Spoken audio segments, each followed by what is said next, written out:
tell you, I had a great experience this past Wednesday. I spoke at Renaissance Unity in Detroit, had a great turnout, and I won't be doing it this week. I'm going to a 21-day health detox retreat, and I want to say belated happy Mother's Day to all the mothers and fathers who serve as mothers.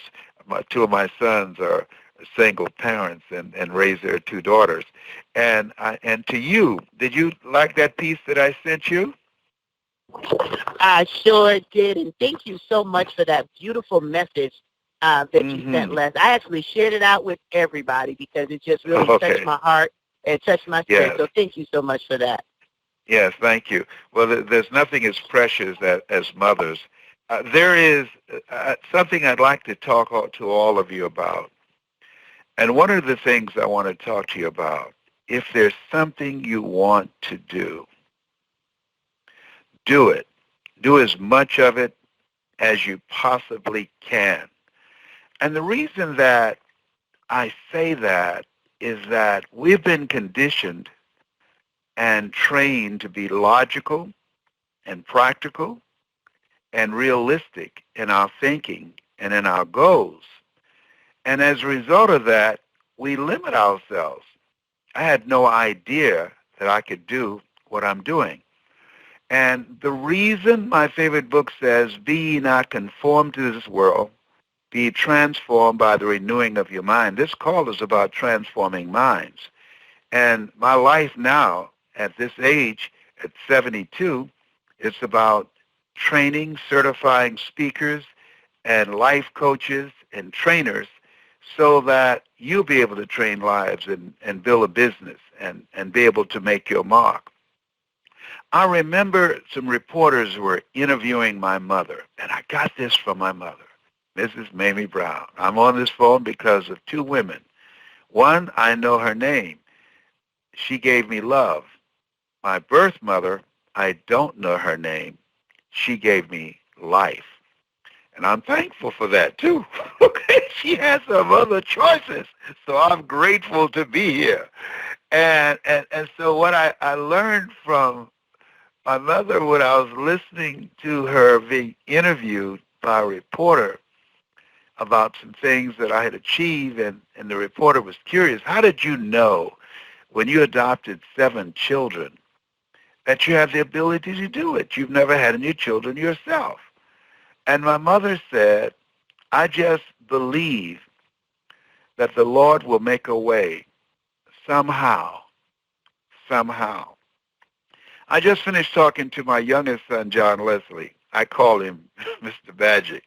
This boy, this is the one that all of us who have a lot of children, that you have one that you say, you about to make me lose my mind up in here. You about to make me act a fool up in here.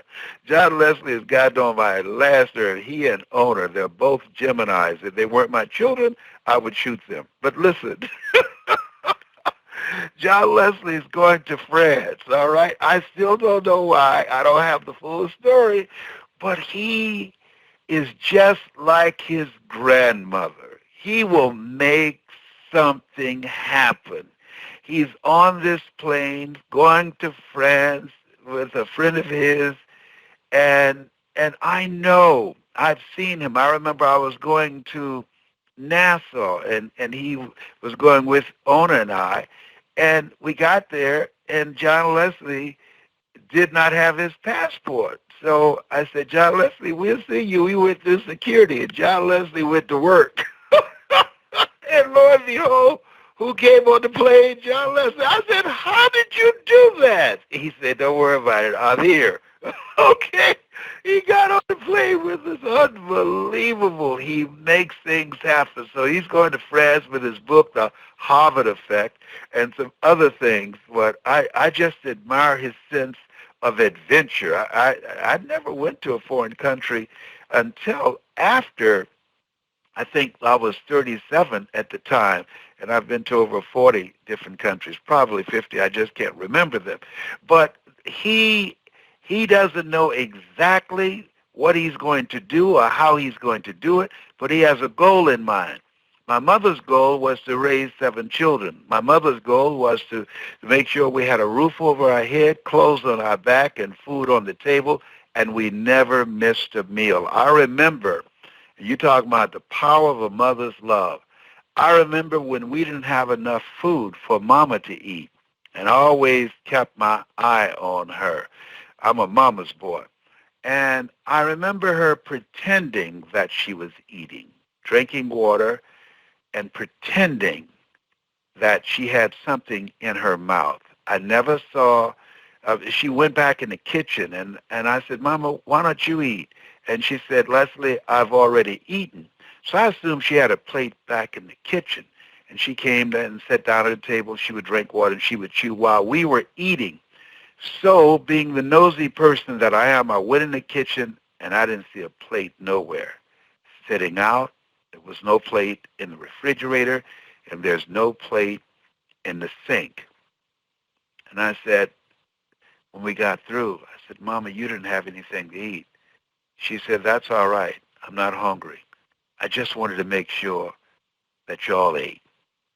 That's the power of a mother's love. And I never forgot that. I never forgot that. And as you think about your goals and dreams, you don't need to know exactly how you're going to do it. You don't need to know.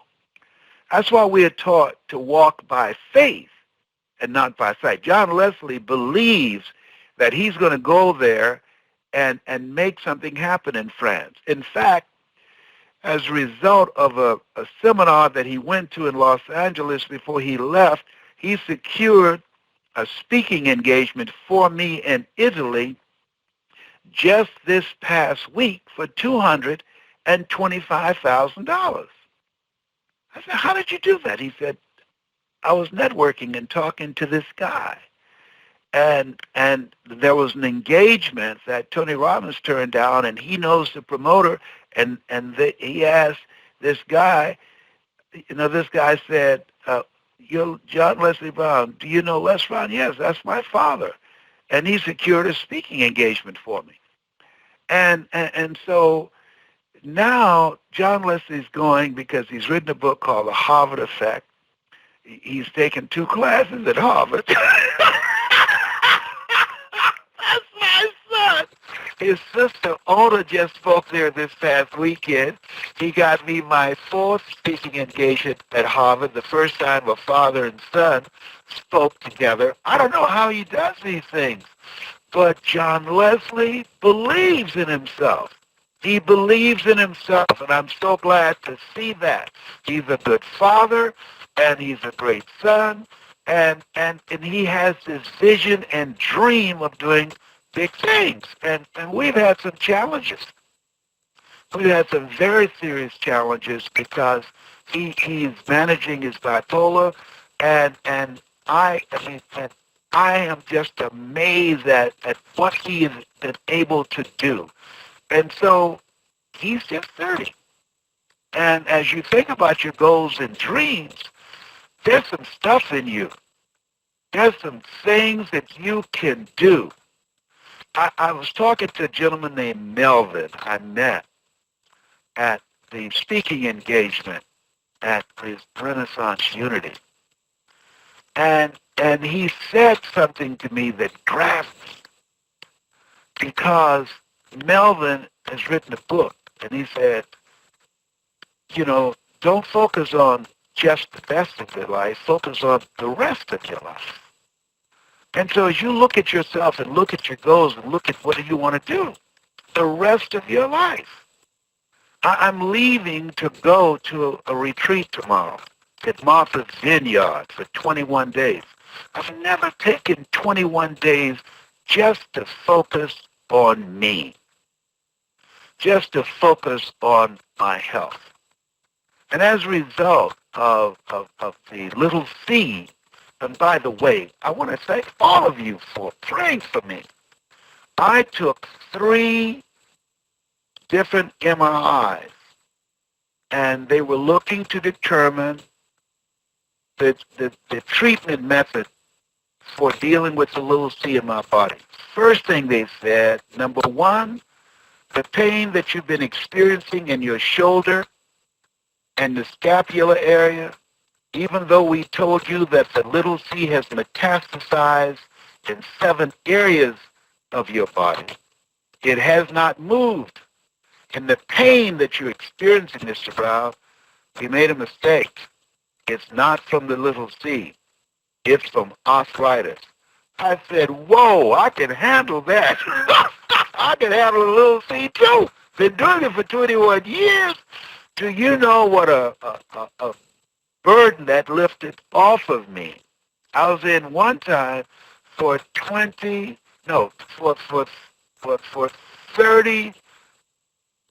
hours and 26 minutes, 29 minutes, 3 hours and 29 minutes. I would say 30. 3 hours and 30 minutes.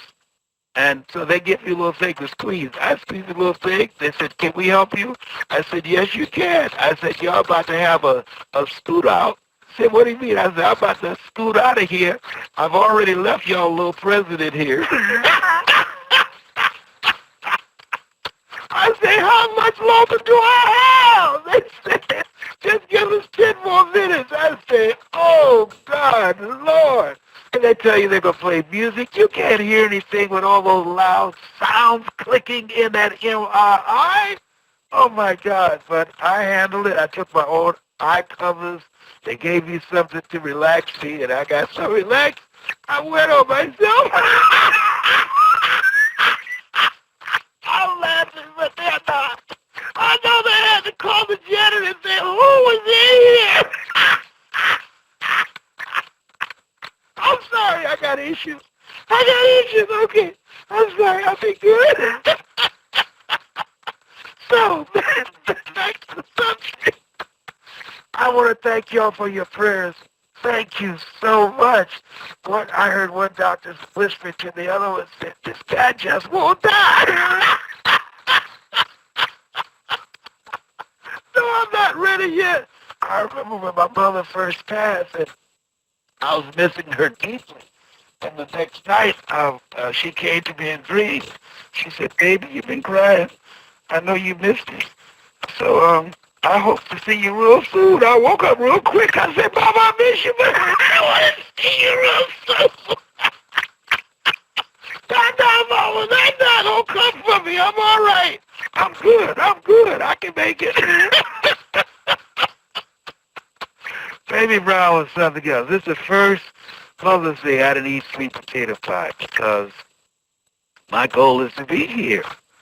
As a result of the medication they gave me, injecting me with Lupron that takes all the testosterone out of the system, I gained 55 pounds. And as a result of gaining 55 pounds from the medication, I became diabetic. And then I had to go on insulin. And then the insulin makes it tough for you to lose weight. And then the part of the medication they gave me drove my blood pressure up. So then I had to start taking blood pressure medication. I just say, my God, I mean, I'm dealing with sciatica pain, arthritis, cancer, high blood pressure, obesity, and diabetes. Oh, my God. Look, 7 is my lucky number, so I need one more. I need one more to help me out. I guess craziness. Yeah, I'm crazy. Okay, that's 7. So when I get back from Martha's Vineyard, I won't have a lot of diabetes. I won't be obese. I will lose weight. I won't have high blood pressure. And my goal is not to have the little C, and I won't have pain from the sciatica. I'm just getting a total makeover. Oh, by the way, laughter is good for your immune system. 1 minute of anger weakens your immune system for 4 to 5 hours. Listen to that. 1 minute of anger weakens your immune system for 4 to 5 hours. Manage your attitude. 1 minute of laughter boosts your immune system for over 24 hours. So after this call, you will get sick for 10 years. Okay, so you can see I'm very happy with my report. Now, so Mama did not know, John Leslie did not know. When I asked him, what are you going to accomplish? He's going to some type of film festival, and he's going to pitch an idea and a concept for a film, and he's going by faith with a friend. And so this is what I did when I ventured into speaking. I did not know. Now I procrastinated for a long time because I was operating with the mind of the world. So there's mind sight and there's eyesight. When you work on your mind, when you transform your mind, when you are out of your mind, let that mind be in you, which was also in Christ Jesus. He said, these things ye shall do, and greater things shall ye do. So as you have another mindset that you're ready to do some greater things in your life, ask your life, what will the rest of your life look like? And I'm asking myself that at 72 because I'm supposed to be walking around here like one foot on the banana peeling and the other one in the graveyard. No. My goal is to live to be a healthy 100 and beyond. And so I have some other things that I'm working on. I'm a grandfather and I'm a great-grandfather. My goal is to see my great-grandchildren graduate from college. 3. And so you have to have a plan of action. I want to ask you a question. What's your strategy for being here? I'm going to see a lady named Dr. Ronnie at Martha's Vineyard. And she says, this will extend your longevity. So because I plan to be here, I'm making this investment in myself, and I'm walking away from the things that I'm doing because soon as I leave here, somebody else will pick those things up, and they will do them or they won't do them. Trust me, you are not irreplaceable. I'm not irreplaceable. And so what's your strategy for being here? What are you going to do to reinvent yourself, to create the best version of yourself physically, mentally, emotionally, and spiritually? I'm working on myself. I'm not going out being fat. No, I'm not going out with high blood pressure. I'm not going out with diabetes. I'm not going out with high cholesterol. I'm not going out with cancer. I've been kicking cancer's butt for 21 years, and I intend to continue to do that. I'm involved in a program that I saw on this TED Talk about starving cancer. So now that's a discipline I have, and I'm reading a book called The Art of Healing by Bernie Siegel. I encourage you to get that. So you got to have a strategy for being here and taking care of yourself. So at 72, I'm practicing, as Oprah would say, extreme self-care. Extreme self-care. The older you get, you start getting the compass and the bunkers. No, you got to fight. Remember the quote that I love, life is a fight for territory. And once you stop fighting for what you don't want will automatically take over. So I'm fighting for my health. I'm fighting to be here, to continue to be productive, to change lives, to train speakers and trainers and people who want to make a difference on the planet, and life coaches. What's your goal? I see a lot of my friends who sit around and watch a lot of television. Listen to this. I was with a friend of mine, Marie Cosgrove, and she is one of my clients now, and she creates instruments that help people to overcome brain injuries. So she took me back and showed me some of the machines she has. She said, do you know why people have Alzheimer's? So I said, no. She said they studied some nuns, and she was showing me this study. And half of them had Alzheimer's in their 80s and half did not. So they wanted to know what was the difference. Was it diet? Was it lack of exercise? No. They found the ones who had Alzheimer's and the ones that didn't have it had two dramatic different things of how they spent their time. The ones who did not have Alzheimer's, they read every day and they journaled. They wrote every day. That's what I do. I read every day, and I encourage people to read 30 to 40 pages a day, and I journal. I write about the activities and the things that I've gone through during the day. The ones who did have Alzheimer's and dementia, guess what? They didn't read, and they didn't write, and they watched a lot of television. Because when you watch television, your brain is not active. It's just watching. It's passive. You're not using your brain when you're watching television. And there's certain people in the population who watch more television than anybody else, particularly after the age of 50. Think about that. And so as you look at yourself, look at your goals, have a plan of action to be present, to have your mindset. I used to wonder why my mother would say, I thank the Lord for waking me up in my right mind this morning. And I said, Mama, why do you say that every Sunday? She said, don't worry. You live long enough, you'll find out. And she was right. She was right. I was looking for my glasses around the house, and I had them on.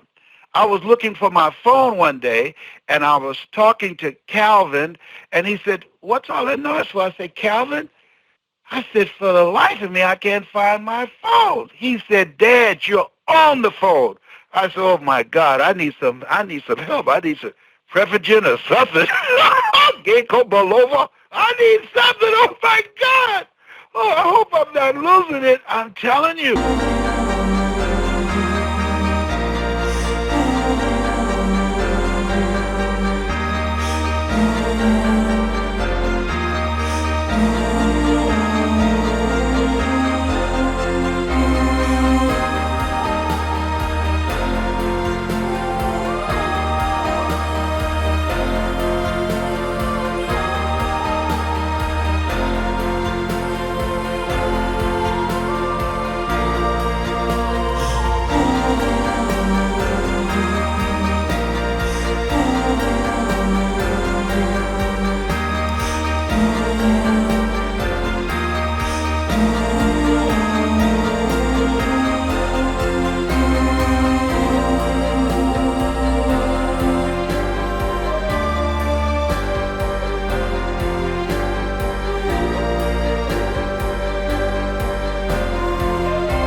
I've been looking for things that be right in front of me. It's just, this memory thing is unbelievable. I parked in a parking lot and at the airport, and then when I got back, I couldn't remember where I put it. I went into a shopping mall, and the guy passed me about one or two times. He said, do you need a lift to find your car? I said, no, I got it. I got this.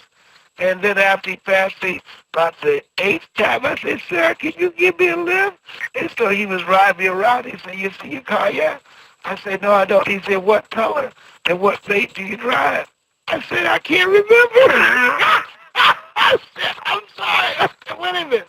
I got to collect myself. And so I had to start mashing the key till the lights came on and the horn started blowing. I said, there it is. I just had a little slight moment there, a senior citizen moment. And he didn't know I was a senior citizen because I cover my grave with mascara. I ain't got no shame in my game. I'm about to use some Clairol here in a minute. So the thing is this. You got to exercise. You've got to get up and move. You've got to eat right.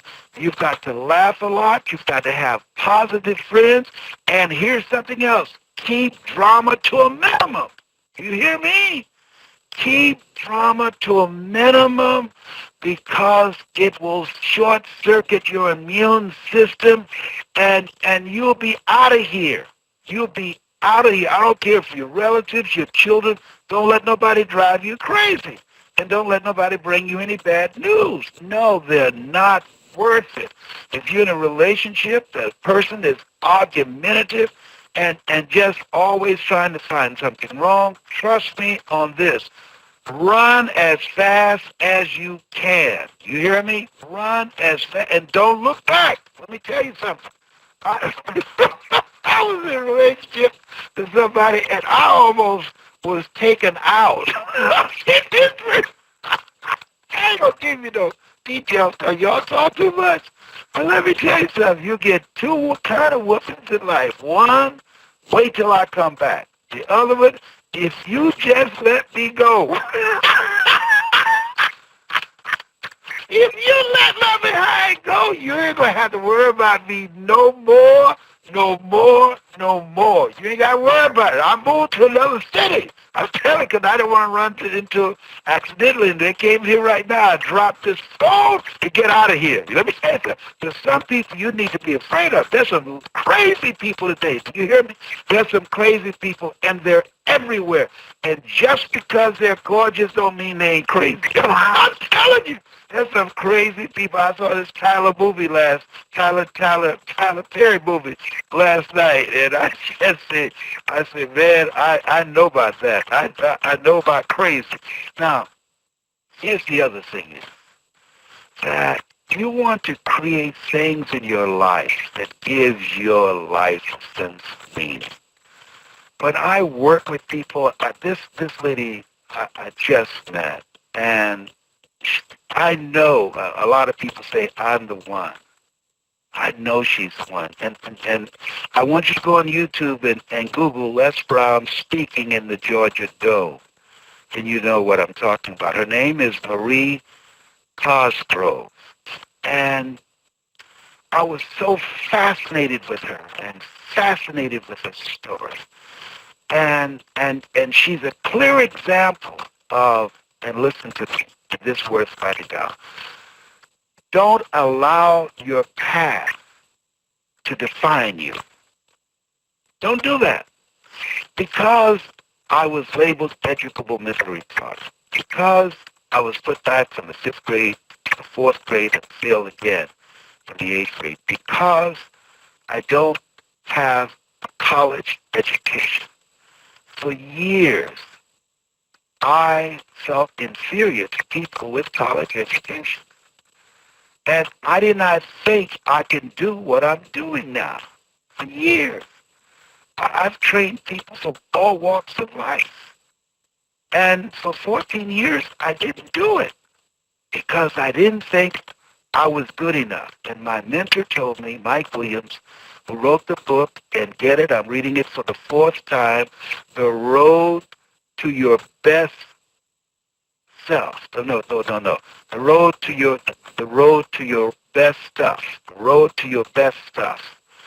And he said, Brownie, we're all born the same way, dumb, naked, and speechless. You can learn.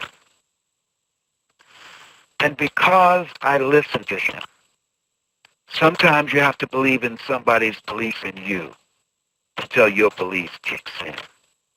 Because I listened to him, and I was willing to invest.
He's a strategist. You have to have people in your life who know things that you don't know. And he knew how to bring out the best in me. And as a result of that, I was able to build $1 million business. As a result of that. You can't do it by yourself. If you can't afford to do it, you can't afford not to do it, to invest in yourself, to find someone who can see what you can't see. You can't see the pictures when you're in the frame. I was just talking to a gentleman, and I will be pulling his message out, and I say there are things that I can get out of it. He said, oh, I practice in the mirror every day. I say, well, guess who's looking back at you? You! You don't know what you're looking at. You don't have trained eyes. I have trained eyes. I've been doing this before you were born, son. I know. I can see stuff that you can't see. You can't see the picture when you're in the frame. And that's the value of life coaching. But make sure you get references.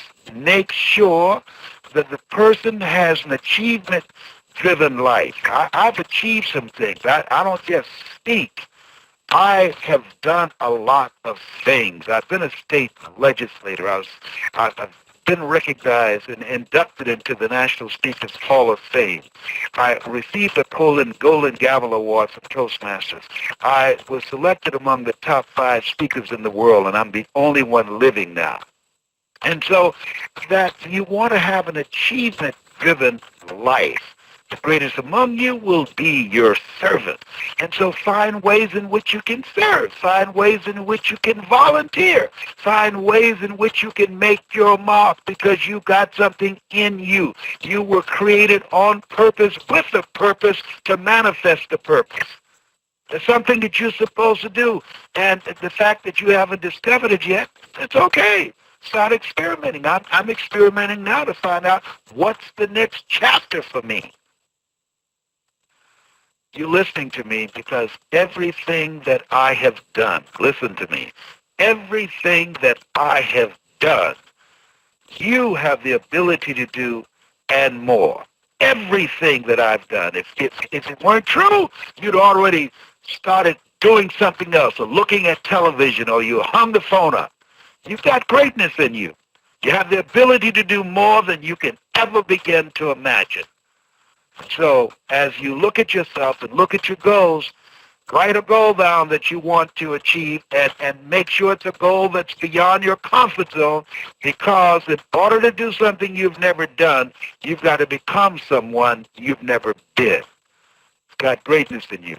That's my story, and I'm sticking to it. Stacy? Well, Mr. Brown, drop the mic, throw the mic, and burn the mic. Drop it, throw it, and burn it. That's right. Burn that sucker. Yes. Okay. What a message tonight. Thank you, Mr. Brown, once again. I think I might... Thank you.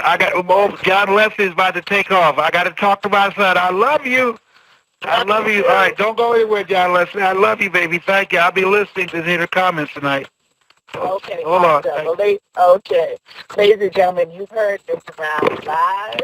So we look forward to hearing your voices again next week, Monday, same time, same place. Continue to keep Mr. Brown in your thoughts and prayers as he explained to you he's doing his retreat, and we know we'll have an even more exciting report once it's all said and done. My name, once again, is Dr. Stacey N.C. Grant, and I am definitely humbled and excited to be able to share this time and space with you each and every week. And for those who want to connect with me, you can visit actionactionbook.com. That's actionactionbook.com.